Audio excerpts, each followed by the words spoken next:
C'est là où le grand déclic a eu lieu. Qu'est-ce que les entrepreneurs étrangers ne comprennent pas forcément du marché suisse selon toi? On a naturellement un réseau. Après, la question est comment on l'entretient. Moi, je dis la générosité, c'est l'ingrédient le plus important du réseautage.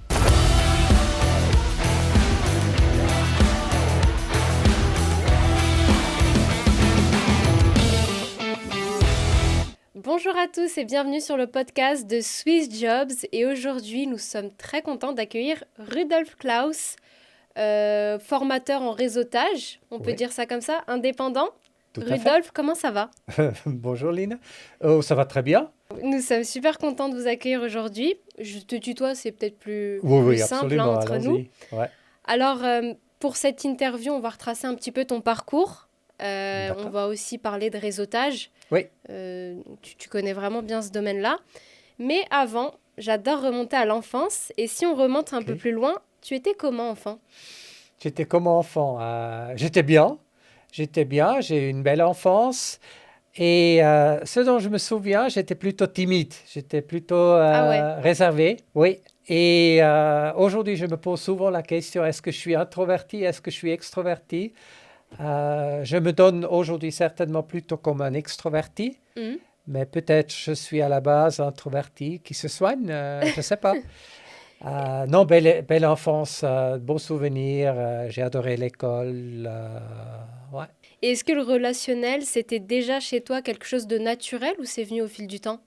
Je crois que c'est plutôt venu au fil du temps. J'avais peu de relations, j'avais 2, 3 relations fortes, oui. Mais non, comme j'ai dit, plutôt un peu retiré, j'allais pas facilement vers les gens. À quel moment est-ce que tu as compris que le réseau, c'était pas juste un plus, mais un vrai levier stratégique? Oh, je crois que la première fois, j'avais à peu près 43 ans. J'étais au chômage où j'ai, pour la première fois, réalisé que le réseautage, c'était important. Okay. Et après, c'était à l'âge de 50 ans où je me suis mis à mon compte. Là, c'est là où le grand déclic a eu lieu. Ok. Alors, on va revenir un petit peu en arrière. En 2010, tu as pris la direction régionale du BNI en Suisse romande, Ouais. c'est bien ça? Ouais. Qu'est-ce que tu découvres sur la manière dont les Suisses font du business? Oh, ça c'est déjà découvrir BNI, c'était intéressant. À l'époque, BNI existait uniquement en Suisse alémanique. Ouais. Et c'est mon ami d'enfance qui m'a dit, hey, Rudolf, il y a quelque chose, ça pourrait t'intéresser. Pour finir, j'ai créé les 2 premiers chapters BNI à Genève et à Lausanne. C'est moi qui les ai créés. Ok. J'ai découvert que en Suisse, beaucoup se passe sur les relations. D'ailleurs, c'est quelque chose qui s'est encore renforcé. Aujourd'hui, je dis, il faut rassurer les autres. Il y a pratiquement rien, probablement rien qui rassure autant qu'un bon relationnel ou des bonnes relations. Moi, je pense que c'est ça que j'ai appris. Mais j'ai aussi appris que réseauter, c'était quelque chose qu'on n'aime pas tellement. C'est pas dans les ADN d'un bon Suisse. Ah ouais, tu penses? Oui, absolument. Et c'était surtout pas dans mon ADN. Alors ça, c'est très clair. Quand j'ai réalisé quelques années avant que je devais réseauter pour réussir mon projet ou mes projets, je disais, oh non, j'aime pas. C'était plutôt ça. Et après, j'ai découvert qu'il y a du plaisir dans le réseautage. Et ça, c'est quelque chose que je peux transmettre aujourd'hui. Ok, c'est intéressant. Et alors, une petite question, qu'est-ce que les entrepreneurs étrangers ne comprennent pas forcément du marché suisse selon toi? Moi, je pense que c'est un peu ça. On est prudent. On est prudent pour ne pas dire peureux. Et on voit souvent les risques et pas aussi facilement les opportunités.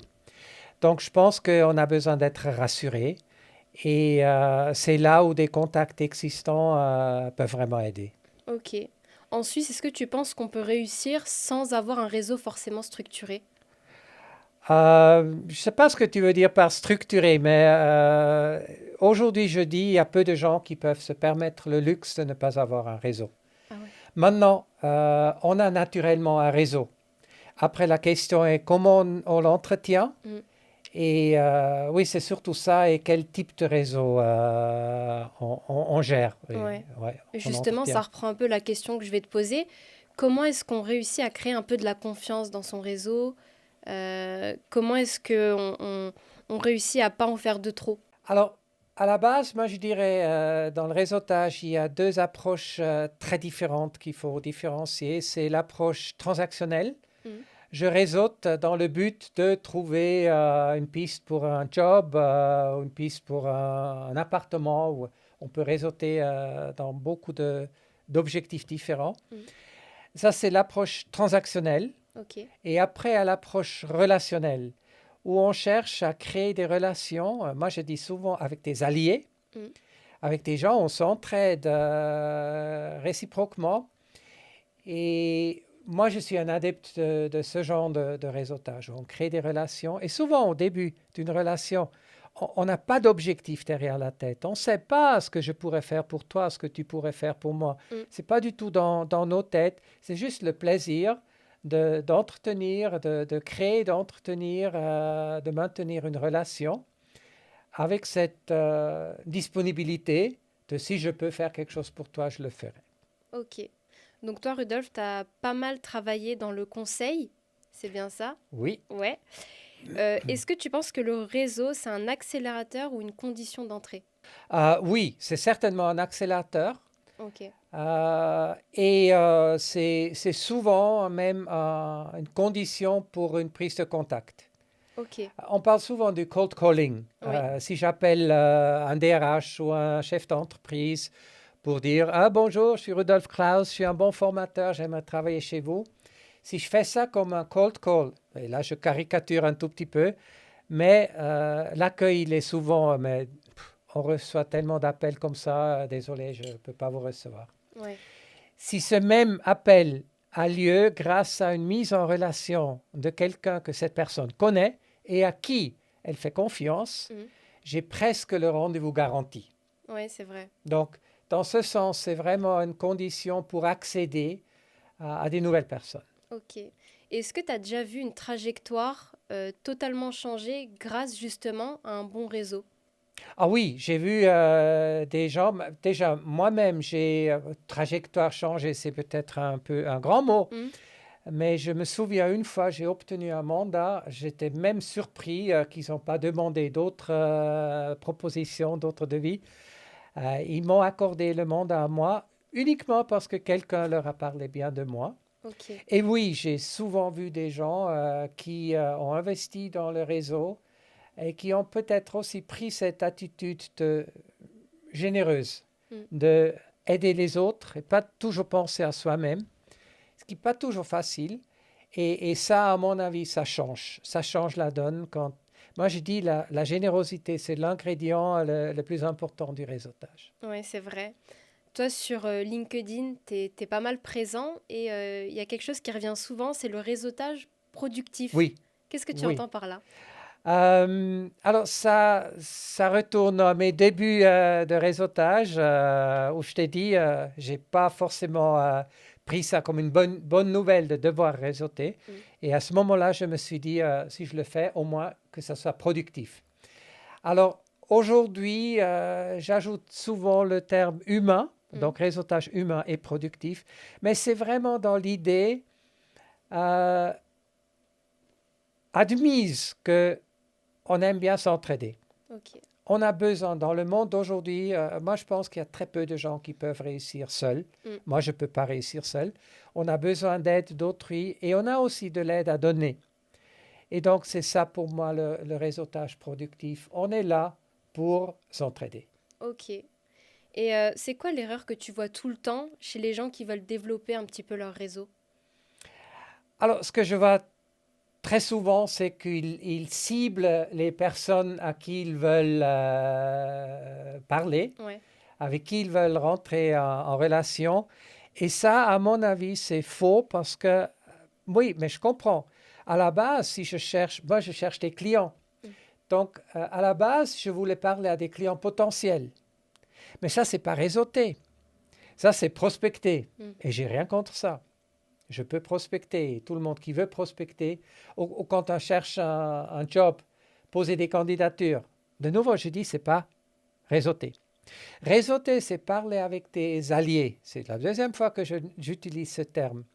Et tout le monde peut devenir mon allié. Et c'est donc progresser de la première question que j'ai posée, et ce qui était une approche erronée, est-ce que vous voulez devenir mon client? Ça, c'est pas réseauter. Aujourd'hui, je pose la question, qui connaissez-vous qui pourrait être intéressé par ce que je fais? Et je crois que c'est ça, reconnaître que toute personne que je rencontre peut devenir mon allié. Ok, donc vraiment faire une différence en fait entre réseauter et prospecter. Clairement. C'est pas pareil. Clairement, c'est pas la même chose. Oui. Et alors pourquoi certains, des fois, on voit qui réseautent pendant des années, mais qu'il n'y a pas forcément de résultat derrière? Oui. Alors, l'erreur que je détecte le plus souvent, c'est qu'ils n'arrivent pas à dire clairement comment on peut les aider. Ok. Pour certains, c'est quémander, ils n'aiment pas quémander. Pour certains, c'est demander de l'aide. Ils trouvent que non, ça fait de moi quelqu'un de faible, ce qui est complètement faux. Mais c'est essentiel dans le réseautage de pouvoir dire à des gens qu'on rencontre ce qu'on cherche, comment on peut nous aider. Ok. Je ne peux pas lire dans tes yeux comment je pourrais t'aider. Donc, mais je veux bien faire quelque chose raisonnablement pour toi. Donc, si tu n'arrives jamais à dire comment on peut t'aider, oui, tu peux réseauter longtemps et avoir aucun résultat. Alors, si tu devais résumer le réseautage en 3 points, ça serait lesquels? C'est entrer et entretenir des relations pour le bénéfice des deux. Donc, c'est vraiment réciproque des deux côtés, avec plaisir. Ok, toujours le plaisir. Ah oui, le plaisir, c'est essentiel. Moi, je sais très bien quand je fais quelque chose avec plaisir, je le fais tellement mieux, je le fais tellement plus naturellement. Si je me force à quelque chose, ça ne fonctionne pas. Oui, c'est vrai. Donc, dans tout ce qu'on fait, trouvons le plaisir. Et typiquement pour le réseautage, alors là, je peux peut-être parler de la culture suisse. Ce que je découvre, et quand je dis culture suisse, ce n'est pas exclusif. Je parle de la culture suisse parce que c'est la seule culture que je connais plus ou moins bien. Les Suisses aiment bien aider. Mais beaucoup de Suisses pensent que réseauter, c'est demander de l'aide. Okay, oui. Et donc, s'ils vont à un événement avec cette charge sur leurs épaules, « Ah, je dois demander de l'aide », ils sont mal à l'aise. Alors, changez de mindset, changez d'approche et allez-y pour voir qui vous pouvez aider. Et là, du coup, je vois les bananes sur les têtes des gens qui disent « Ah, mais ça, j'aime bien faire ». Ok. Alors, tu sais, Rudolf, chez Swiss Jobs, on part d'une idée simple. On ne recrute pas un PDF, un CV comme ça. Ouais. On recrute vraiment une personne derrière. Ouais. Est-ce que, selon toi, c'est vraiment ce qui manque aujourd'hui sur le marché suisse? Ça, c'est difficile pour moi à dire, mais je sais qu'on parle beaucoup de documents, de CV. Évidemment, aujourd'hui, avec les systèmes qui filtrent déjà les CV. Et le réseau aide à mettre l'humain à la première place. Et ça, pour moi, c'est vraiment important. Parfois, je dis, le CV vous aide à sortir de la grande pile de candidatures et passer à côté grâce à une mise en relation. Et là, on parle de l'être humain. Et on parle aussi de ce qui nous différencie. Donc, chez Swiss Jobs, on propose un modèle un peu différent. Oui. Le candidat paye 14 francs 99 Oui. par mois pour exister pleinement sur la plateforme. D'accord. Donc, on met à leur disposition une mise en avant, des CV vidéo, Oui. un profil enrichi, etc. Et les entreprises, elles, fonctionnent sur un abonnement clair et sans commission. Est-ce que ce modèle va dans le sens de l'évolution du marché suisse ou est-ce que tu penses que c'est encore trop disruptif pour notre culture? Oh, je pense que ça peut bien fonctionner.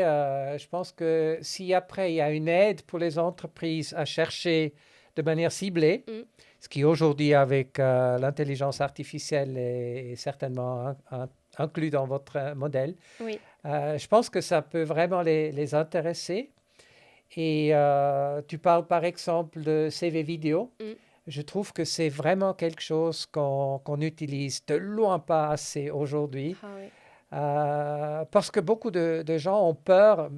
Déjà dans mes formations, quand j'enregistre les gens et je dis après, vous pouvez regarder votre enregistrement, c'est l'horreur. Ah non, mais et ma voix est différente. Donc, enlever cette crainte et oser vraiment, parce que là, on montre la personne Mm. et pas le CV. Ok. Et le fait qu'un candidat, justement, investisse financièrement, est-ce que tu penses que ça peut être un filtre qualitatif sain?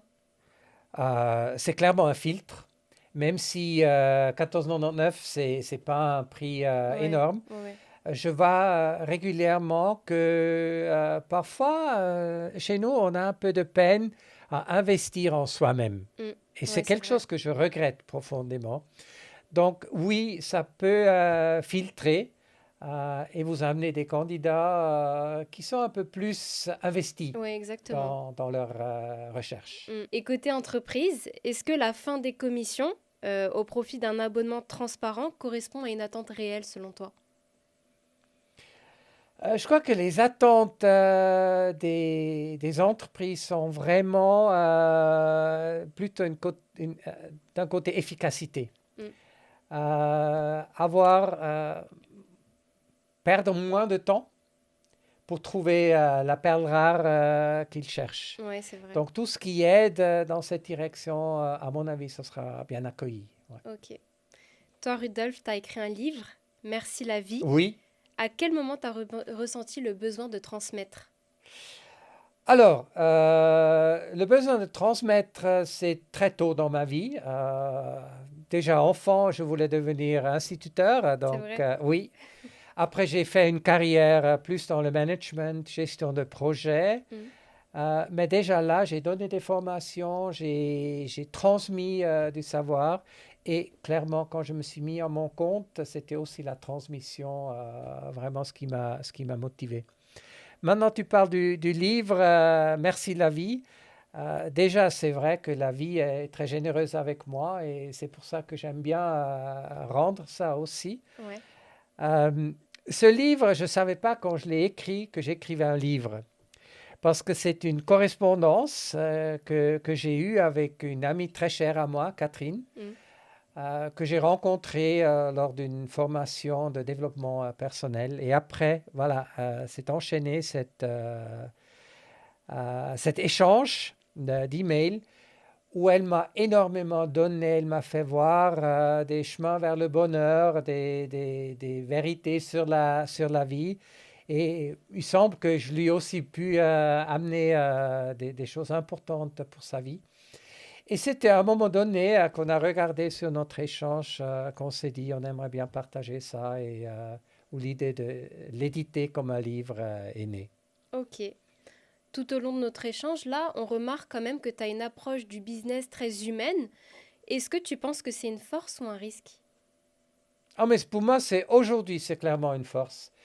L'avenir, je ne le savais pas jusqu'à il y a 2-3 ans, à quel point la technologie allait avancer vite. Et aujourd'hui, avec l'IA, nous le savons tous que la machine va progressivement et probablement rapidement reprendre pas mal d'activités que nous faisons encore aujourd'hui. Mm. Et nous, les êtres humains, on survivra avec la distinction de l'approche humaine. C'est clairement ça qu'il faut garder. Donner un sens à ce qu'on fait, donner un sens à ce monde, à cette Mm. vie. Ça, c'est pas l'IA qui va le faire. Ça, Ouais. c'est nous qui devons le faire. Faire les choses qu'on fait sur une base d'une expérience vécue, ça, c'est précieux. Ça, Mm, c'est mm. notre contribution. Donc, oui, investissons clairement et de plus en plus dans l'approche humaine, les compétences humaines relationnelles. C'est ce dont nous avons besoin pour rentrer dans une coopération bénéfique avec la machine. Ouais, ouais, ouais, totalement. Ce petit podcast, il touche à sa fin, mais avant, j'ai quand même deux questions. Si tu devais donner un seul conseil à un entrepreneur suisse aujourd'hui pour structurer intelligemment son réseau, ça serait lequel? Soyez au clair ce qui vous différencie des autres. C'est hyper important de connaître et de pouvoir le dire aussi, Ouais. ce qui nous rend spécial. souvent même ce qui nous rend unique. C'est quelque chose que j'ai fait faux au début de mon entrepreneuriat. J'étais beaucoup trop large, je voulais trop faire. Et trouver ma niche, ma cible et pouvoir le dire où je suis vraiment euh, particulier, voire unique, Oui. et vouloir réussir là et pas vouloir trop faire. Parfois, c'est de peur de pouvoir vivre. Je peux comprendre, c'est pas facile, mais sachez ce qui vous différencie des autres et sachez le dire. Ok. Et si on devait retenir une seule idée de ta vision du business, ça serait laquelle? Créez des alliances, trouvez des alliés, des personnes que vous pouvez aider et aidez-les généreusement. Et pour finir, on peut finir sur une note philosophique. Oui. Moi, je dis toujours, vous aidez les gens, l'univers vous le rendra. Et vous avez totalement raison. Merci beaucoup, Rudolf. Merci, Dina. C'était un échange hyper intéressant. Cool. J'espère que tu as passé aussi un bon moment. Ah, parfaitement bien, merci Lina. Super. Et on vous dit à très bientôt. Au revoir. À bientôt. Au revoir.